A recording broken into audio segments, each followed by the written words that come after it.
Hello friends, आप सभी का स्वागत है हमारे यूट्यूब चैनल में। और आज हम इस वीडियो में डिस्कस करने वाले हैं क्लास 12 की पॉलिटिकल साइंस का चैप्टर नंबर 5, जो कि है United nation and it's organisations. अगर आपके पास पुरानी बुक्स हैं तो उसमें ये चैप्टर नहीं मिलेगा, क्योंकि जो पुरानी बुक्स हैं उसमें इस चैप्टर का नाम हुआ करता था इंटरनेशनल ऑर्गेनाइजेशंस। ठीक है, और जैसा कि आप जानते हैं कि सीबीएसई ने अपना सिलेबस बदल दिया है, चेंज कर दिया है, और जो नया सिलेबस है उसमें इन्होंने इस चैप्टर का नाम कर दिया है United nation and it's organisations. क्योंकि उस चैप्टर में भी बेसिकली हम पढ़ते थे यूनाइटेड नेशन के बारे में और उसके जो ऑर्गन्स हैं, ठीक है, उसके बारे में पढ़ते थे हम। तो उन्होंने उस चैप्टर का नाम ही बदल दिया है, और पहले ये चैप्टर 6 था पर अब ये चैप्टर 5 है नए सिलेबस में। और इसमें इन्होंने कुछ टॉपिक्स को ऐड किया हुआ है जो कि हम इस वीडियो में डिस्कस करेंगे। अगर आपके पास नई प्रिंट हुई बुक्स नहीं है तो कोई परेशानी की बात नहीं है। जो नया सिलेबस है, जो भी टॉपिक्स ऐड किए गए हैं, उन सभी टॉपिक्स को हम इस वीडियो में कवर अप करने वाले हैं। ठीक है, तो विदाउट एनी फर्दर डिले चलिए शुरू करते हैं आज की इस वीडियो को। पहली हेडिंग है हमारी नीड ऑफ इंटरनेशनल ऑर्गेनाइजेशन। जान लेते हैं आखिर इंटरनेशनल ऑर्गेनाइजेशंस, जो इतनी बड़ी बड़ी ऑर्गेनाइजेशंस हैं जैसे UNESCO, UNICEF, WHO, world bank, ये सब जो ऑर्गेनाइजेशंस हैं इनकी हमें ज़रूरत क्यों है। ठीक है, तो पहला पॉइंट है to resolve conflict and differences. देखिए, कंट्रीज़ के बीच में क्या होते हैं, झगड़े होते हैं, ठीक है, डिफरेंसेस हैं उनके बीच में। तो उन सभी डिफरेंसेस को और कॉन्फ्लिक्ट्स को पीसफुली सॉल्व करने का काम करती हैं आपकी इंटरनेशनल ऑर्गेनाइजेशंस। ठीक है, सेकेंड पॉइंट क्या है, बेटर लिविंग कंडीशन। ठीक है, जो इंटरनेशनल ऑर्गेनाइजेशंस हैं ये कंटिन्यूअसली वर्क करती हैं आपके लिए एक बेटर लिविंग कंडीशन बनाने में। ठीक है, एक सेफ इन्वायरमेंट जिसमें कि आप ग्रो कर सकें, डेवलप कर सकें। तो ऐसी इन्वायरमेंट को क्रिएट करने में हेल्प करती हैं आपकी इंटरनेशनल ऑर्गेनाइजेशन। लास्ट पॉइंट क्या है हमारा, they develop a sense of shared responsibility. ठीक है, इंटरनेशनल ऑर्गेनाइजेशंस के थ्रू कंट्रीज के अंदर क्या होती है, एक शेयर्ड रिस्पॉन्सिबिलिटी होती है। किन चीज़ों को लेकर, शेयर्ड प्रॉब्लम्स कौन सी होती हैं, जैसे कि ग्लोबल वार्मिंग, टेररिज्म। ये कोई एक कंट्री की प्रॉब्लम तो है नहीं, ठीक है, हर कंट्री आज के टाइम में फेस कर रहा है, और ऐसी प्रॉब्लम्स को सॉल्व करने के लिए सभी कंट्रीज को क्या रिस्पॉन्सिबल होना पड़ेगा। ठीक है, एक साथ मिलकर काम करना पड़ेगा, तभी इन प्रॉब्लम्स को क्या करेंगी, वो दूर कर पाएंगी। ठीक है, नेक्स्ट हेडिंग है हमारी लेबनान क्राइसिस।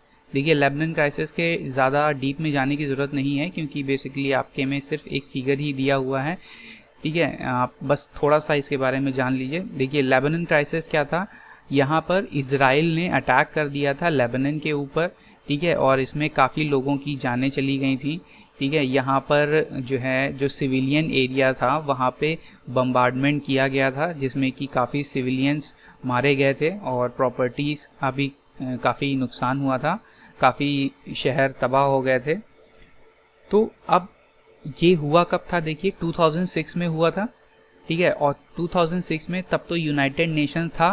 ठीक है, और यूनाइटेड नेशंस का काम क्या है कि वो थर्ड वर्ल्ड वॉर जैसी सिचुएशन ना क्रिएट होने दे। ठीक है, वर्ल्ड वॉर होने से रोकना, यही यूनाइटेड नेशन का क्या है, काम है, मेन एम है, ऑब्जेक्टिव है। बट 2006 में क्या हुआ कि लेबनान क्राइसिस हो गया। ठीक है, इजराइल ने अटैक कर दिया लेबनान के ऊपर। तो बहुत सारे लोगों का ये मानना था कि यूएन जो है फेल हो गया है अपने ऑब्जेक्टिव में। जो उसका ऑब्जेक्टिव था कि हमें वॉर नहीं होने देनी है। तो यूनाइटेड नेशन को सपोर्ट करने के लिए कुछ लोगों ने कुछ बातें कहीं, और वो बातें क्या हैं देखते हैं हम। कुछ कोट्स को हम डिस्कस कर लेते हैं। जैसा कि विंस्टन चर्चिल ने बोला है, jaw is better than war.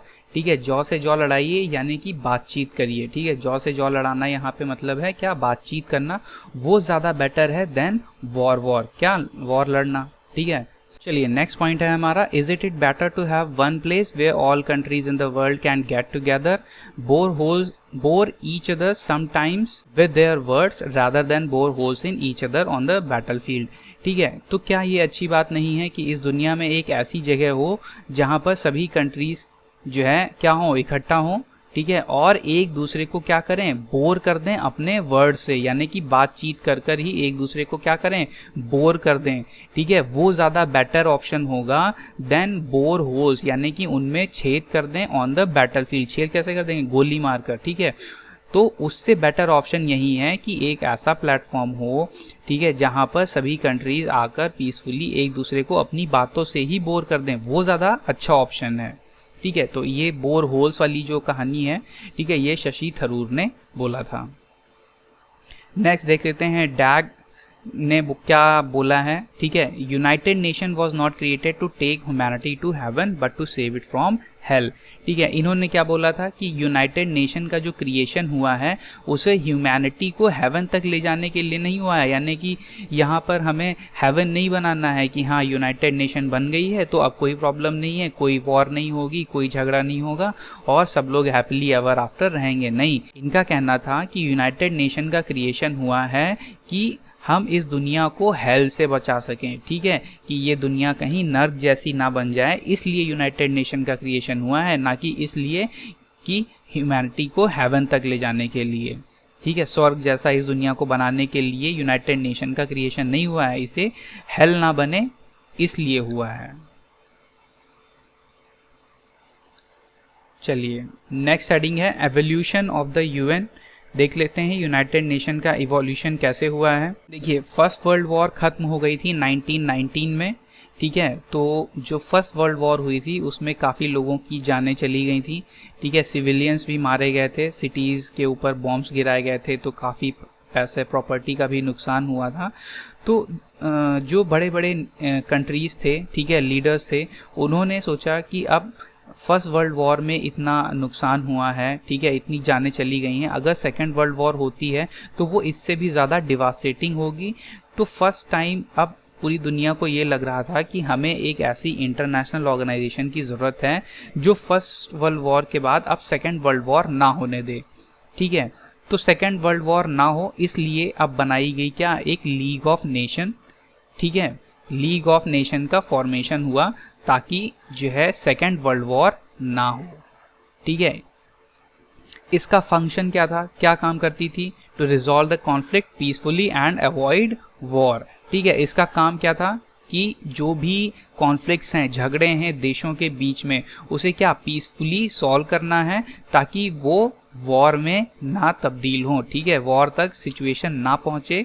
कोई भी अगर प्रॉब्लम है किसी कंट्रीज के बीच में तो उसे पीसफुली सॉर्ट आउट किया जाए, ठीक है। बट यूएन का लीग ऑफ नेशंस का हुआ क्या, second world war broke out हो गई, ठीक है। 1939 में सेकेंड वर्ल्ड वॉर शुरू हो गई और ये 45 में एंड हुई थी, ठीक है। तो इसका जो ऑब्जेक्टिव था लीग ऑफ नेशन का कि वॉर नहीं होने देना है, उस ऑब्जेक्टिव में ये फेल हो गई, सेकेंड वर्ल्ड वॉर हो गई। अब जब सेकेंड वर्ल्ड वॉर खत्म हुई, ठीक है, तो लीग ऑफ नेशन बंद हो गई, ठीक है, और एक नई ऑर्गेनाइजेशन बनी जिसको कि 51 स्टेट्स ने साइन किया था 1945 में, और उसको हम बोलते हैं क्या, यूनाइटेड नेशन। तो हम ऐसे बोल सकते हैं कि लीग ऑफ नेशन का जो सक्सेसर है, ठीक है, जो काम लीग ऑफ नेशन का था, ठीक है, वही काम किसका है अब, यूनाइटेड नेशन का।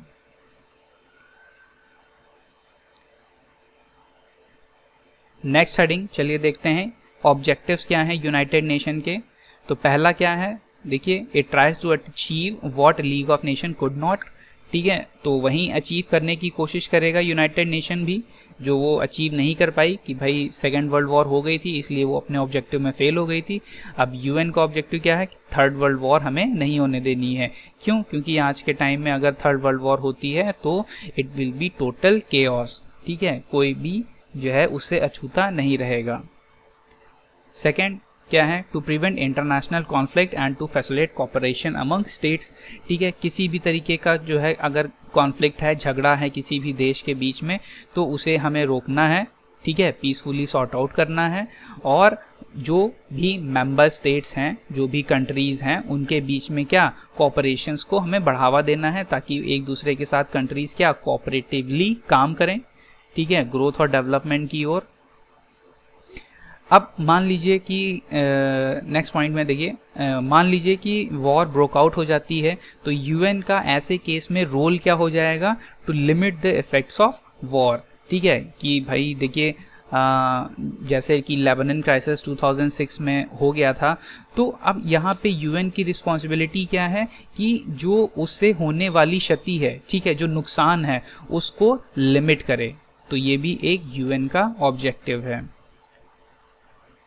लास्ट पॉइंट क्या है, reduce the reason for conflicts. ठीक है, उन कॉन्फ्लिक्ट्स के रीजंस को क्या करे, रिड्यूस करे बाय ब्रिंगिंग कंट्रीज टुगेदर। ठीक है, एक साथ लेकर आए, ठीक है, उनके बीच में कोऑपरेशंस को बढ़ावा दे, ट्रेड को बढ़ावा दे, ठीक है, पॉलिटिकल स्टेबिलिटी लेकर आए उनके बीच में, ठीक है, उनके बीच में टॉक्स कराए, ये सारे काम करे जिससे कि उनके बीच के जो कॉन्फ्लिक्ट्स हैं वो क्या हो, कम हो जाएं, और ये सभी आपस में मिलकर किसकी ओर काम करें, सोशल एंड इकोनॉमिक डेवलपमेंट।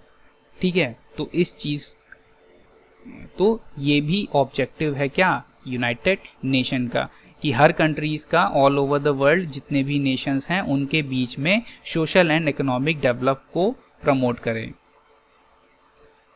और ये प्रमोशन होगा कैसे, जब उनके बीच के जो कॉन्फ्लिक्ट्स के जो रीजंस हैं उनको रिड्यूस करेगा, तो उसी की ओर यूनाइटेड नेशन काम करता है। चलिए नेक्स्ट हेडिंग है हमारी यूनाइटेड नेशन, देखते हैं इसका हेडक्वार्टर कहाँ है, जेनेवा स्विट्जरलैंड में है।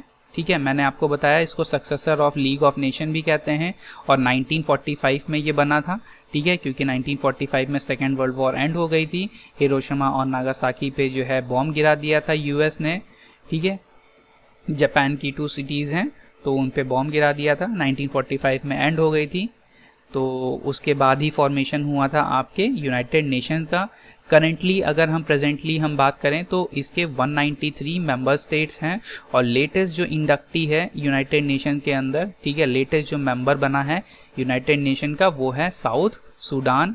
ठीक है, यूनाइटेड नेशन में 5 परमानेंट मेंबर्स होते हैं। ठीक है, ये परमानेंट हैं और इनके पास वीटो पावर है। वीटो को हम आगे डिस्कस करेंगे डिटेल में, क्योंकि काफ़ी बार पूछा गया है वीटो पावर को एक्सप्लेन करिए क्या है। अभी फिलहाल इतना जान लीजिए इसके 5 परमानेंट मेंबर्स कौन से हैं, US, UK, France, Russia and China. 10 non permanent members होते हैं जो कि 2 सालों के लिए इलेक्ट किए जाते हैं, और हर 2 साल के बाद वो नॉन परमानेंट मेंबर्स चेंज होते हैं। अगर 2021 की मैं बात करूं तो 2021 में ये सारे कंट्रीज इसके नॉन परमानेंट मेंबर्स हैं। कौन कौन से हैं, India, Estonia, Ireland, Kenya, Mexico, Niger, Norway, Saint Vincent, Grenadines, Tunisia and Vietnam. तो ये हैं इसके नॉन परमानेंट मेंबर्स। ठीक है, आपको याद रखना है ये सिर्फ और सिर्फ 2 इयर्स के लिए ही बनते हैं, उसके बाद नॉन परमानेंट मेंबर्स चेंज होते हैं। एक बात आपको और याद रखनी है, कोई भी मेंबर लगातार 2 बार इसका नहीं बन सकता। ठीक है, जैसे इंडिया मान लीजिए अब 2021 में है तो नेक्स्ट ईयर ये नॉन परमानेंट मेंबर नहीं बन सकता, उसके बाद ये बन सकता है। चलिए नेक्स्ट हेडिंग है हमारी यूएन का स्ट्रक्चर, थोड़ा सा डिस्कस कर लेते हैं क्या है। देखिए यूएन के स्ट्रक्चर्स में बहुत सारी चीज़ें आती हैं, बहुत सारे इसके ऑर्गन्स हैं, तो हर एक स्ट्रक्चर का अलग अलग काम है, अलग अलग इश्यूज से वो डील करता है। जैसे कि issues related to war and peace and differences between the member states. ठीक है, वॉर पीस से रिलेटेड और जो भी डिफरेंसेस हैं उनसे जो डील करती है वो कौन डील करती है, जनरल असेंबली यूएन की और सिक्योरिटी काउंसिल। ठीक है, दूसरे इश्यूज जैसे कि सोशल एंड इकोनॉमिक डेवलपमेंट, इससे रिलेटेड जो भी इश्यूज होते हैं इनको कौन सी एजेंसीज डील करती हैं। पहली कौन सी है, यूनिसेफ, आप फुल फॉर्म लिख लीजिए, United Nation International Children Emergency Fund. ठीक है, UNESCO, United Nation Educational Scientific Cultural and Organisations, WHO सभी जानते हैं, World Health Organisation, UNDP United Nation Development Programme. Next क्या है, UNHRC United Nation Human Rights Council, UNHCR United Nation High Commissioner for Refugees. तो ये इसकी full forms हैं, आप लिख सकते हैं। नेक्स्ट हेडिंग है हमारी यूनिसेफ। ठीक है, यूनिसेफ के बारे में देख लेते हैं। जो ये टॉपिक्स अब जो हम डिस्कस कर रहे हैं ये आपके ऐड हुए हैं, ठीक है, नए सिलेबस में। तो पहले हेडिंग है हमारी यूनिसेफ, ठीक है। यूनिसेफ का हेडक्वार्टर कहाँ है? न्यूयॉर्क, यूएस में है। इसका एस्टैब्लिशमेंट कब हुआ था? 1946 में ये बनी थी, ठीक है। इसका फुल फॉर्म मैंने आपको अभी बताया, United Nation International Children's Emergency Fund. अब ये काम क्या करता है? Fighting rights of children and young people, ठीक है। इन चीज़ों से ये डील करता है, जो बच्चों के जो राइट्स हैं और यंग पीपल्स के जो राइट्स हैं उनके लिए फाइट करता है ऑल ओवर द वर्ल्ड। और किस चीज़ के लिए काम करता है UNICEF? Works for the welfare and development of the children, ठीक है। चिल्ड्रंस के वेलफेयर और डेवलपमेंट के लिए काम करता है, जो कि पर्टिकुलरली बिलोंग करते हैं डेवलपिंग और बैकवर्ड या फिर अंडर डेवलप्ड कंट्रीज़ को, ठीक है। यहाँ के जो बच्चे हैं प्राइमरली यूनिसेफ का फोकस इनके ऊपर ज़्यादा रहता है। इंडिया 1949 में इसका मेंबर बन गया था, और अगर हम इसके हेडक्वार्टर की बात करें तो इंडिया के अंदर जो यूनिसेफ का हेडक्वार्टर है वो है न्यू दिल्ली में, ठीक है। नेक्स्ट हेडिंग है हमारी WHO, फुल फॉर्म सभी जानते हैं, वर्ल्ड हेल्थ ऑर्गेनाइजेशन। इसका एस्टैब्लिशमेंट कब हुआ था, कब बनी थी ये? 1949 में, और इसका हेडक्वार्टर भी कहाँ? जेनेवा, स्विट्जरलैंड में है, ठीक है। WHO वर्ल्ड हेल्थ ऑर्गेनाइजेशन है, तो ऑब्वियस सी बात है पब्लिक हेल्थ से डील करेगी, ठीक है, ऑल ओवर द वर्ल्ड, ठीक है। ये डील करती है पब्लिक हेल्थ से रिलेटेड जो इश्यूज हैं, ठीक है, उसको देखती है। और इंडिया इसका मेंबर कब बना था? 1948 में। यूनेस्को नेक्स्ट हेडिंग है हमारी, ठीक है। इसका फुल फॉर्म क्या है? United Nations Educational Scientific and Cultural Organisation. इसका एस्टैब्लिशमेंट कब हुआ था? 1945 में। इसका हेडक्वार्टर कहाँ है? पेरिस, फ्रांस में। करेंटली हम बात करें तो इसके 193 कंट्रीज मेंबर हैं। रिसेंटली 2019 में इजराइल और यूएस ने यूनेस्को की मेंबरशिप छोड़ दी थी, ठीक है, अपना नाम वापस ले लिया था, क्योंकि पैलेस्टीन इशू था। आपके सिलेबस में नहीं है तो हम नहीं डिस्कस करेंगे इसे, ठीक है। इंडिया इसका मेंबर कब बन गया था? 1946 में। मेन पर्पस क्या है? बिल्ड पीस, ठीक है, शांति बनाए रखना अपने मेंबर स्टेट्स के बीच में। कैसे? Cooperation in education, science and culture, इन सभी फील्ड में क्या? कॉपरेशन के थ्रू क्या? शांति बनाए रखना, ताकि ये सारी फील्ड क्या हो? डेवलप हो सकें। नेक्स्ट हेडिंग है हमारी ILO, इंटरनेशनल लेबर ऑर्गेनाइजेशन, इसका फुल फॉर्म है, ठीक है। ये बनी कब थी? 1919 में बाय द ट्रीटी ऑफ वर्सलीज। ये भी आपके सिलेबस में नहीं है, बस इतना जान लीजिए कि ट्रीटी ऑफ वर्सलीज के साइन होने के बाद ही ILO का फॉर्मेशन हुआ था। ILO बेसिकली देखिए लेबर ऑर्गेनाइजेशन है, तो लेबर राइट्स, लेबर जो इश्यूज हैं इंटरनेशनली, ठीक है, उनको देखती है। ये हर कंट्रीज में जो लेबर हैं, ठीक है, उनके राइट्स उनको प्रॉपरली मिल रहे हैं या नहीं, उनका वायलेशन हो रहा है, तो इस चीज़ को ये देखती है और उनसे रिलेटेड काम करती है। नेक्स्ट पॉइंट क्या है हमारा? अगर हम बात करें UN की पहली स्पेशलाइज्ड एजेंसी की, तो वो ILO ही थी, ठीक है।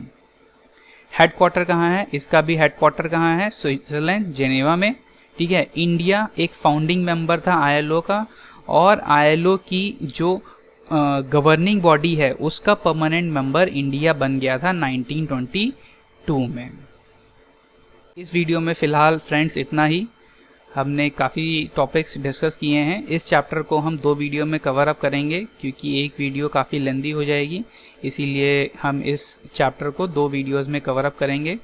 आई होप कि आपको इस वीडियो से कुछ सीखने को मिला होगा। अगर हाँ, तो आप इस वीडियो को लाइक ज़रूर करिएगा, क्योंकि आपका लाइक बहुत मोटिवेट करता है हमें नई वीडियोस जल्दी जल्दी बनाने में। Okay, thank you for watching.